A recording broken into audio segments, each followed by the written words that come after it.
unfolding every day for the last 2 weeks have basically been just peaceful, the media have been obscuring wanton acts of political violence. We found dozens of examples of attacks caught on film, but want to highlight just a few here.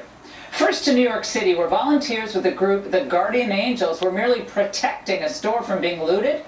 Then some peaceful protesters stopped by.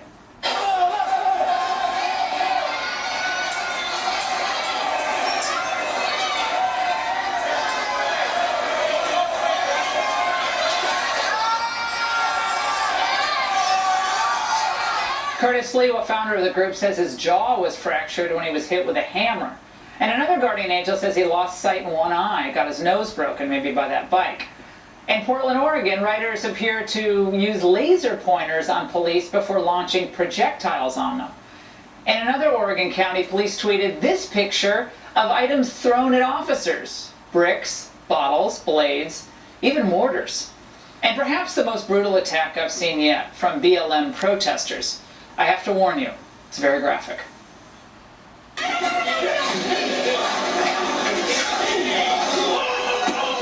Well, stop! Knock his mother ass down. Get him out of here. After public outcry, police finally arrested a teenager in that attack, but you heard the folks cheering on this man beating him. They were yelling Black Lives Matter. Joining us now, Lara Logan, host of Lara Logan Has No Agenda on Fox Nation. Lara, Black Lives Matter, no doubt, has some members who are seeking legitimate, worthwhile change, equal treatment under the law. But much of their movement wants more than that. They want violence. What have you found? Well, Laura, I have to say, first of all, because I'm not going to be accused of being a racist, that I stand against all forms of racial injustice. But what I also stand against, and I think every decent person and you stands against, is this kind of mob violence that's been going on during the protests. And even more than that, this unbelievable deception by the media to portray these acts of violence as if they're insignificant and drown them out with the headlines about these things being mostly peaceful. Especially when you do look at what these groups, Black Lives Matter and the other anarchist groups who are very closely aligned to them.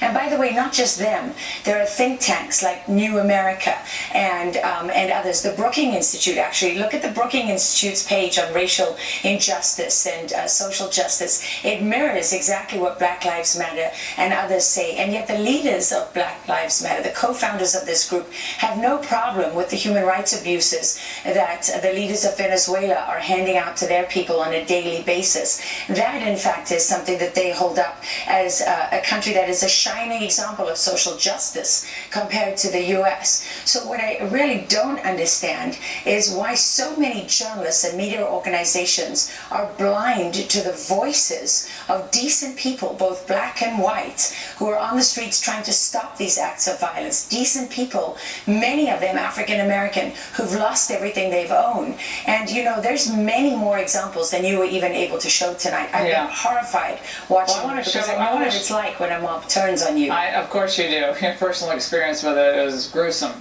Laura, this is one of those videos you're referencing, and it's purportedly from Austin, Texas. It shows a group of white protesters surrounding a black officer. Watch.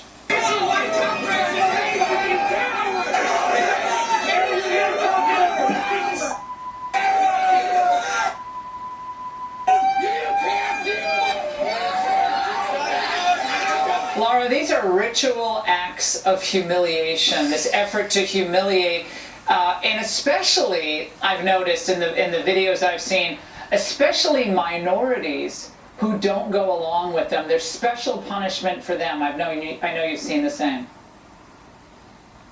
Yes, it's about shaming any black person who dares to diverge from Black Lives Matter, right?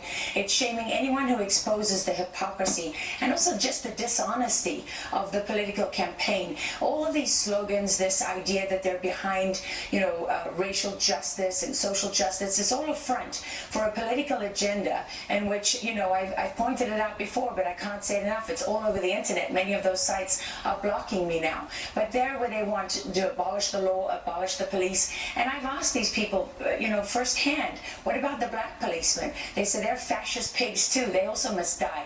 The only good cops are dead cops. Go back to the Weather Underground, and look at their agenda. This is exactly what you're seeing play out. And there are bookstores, fake bookstores in cities like Austin and across this country. Portland is another one, where young people, students at colleges are being taught how to use these tactics by university professors and others in the name of social justice, where these people don't care about justice for anyone. What they're actually trying to do is provoke violence, provoke more incidents where more innocent people are died. The more, young black kids that get hurt and killed out there, the better for them. That's their agenda.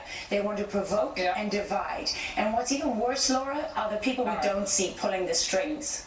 And Laura, we'll have you back in the next couple of days because we should just do a whole hour on just this topic, digging deep, not just the line that they've appropriated. Laura, thanks so much.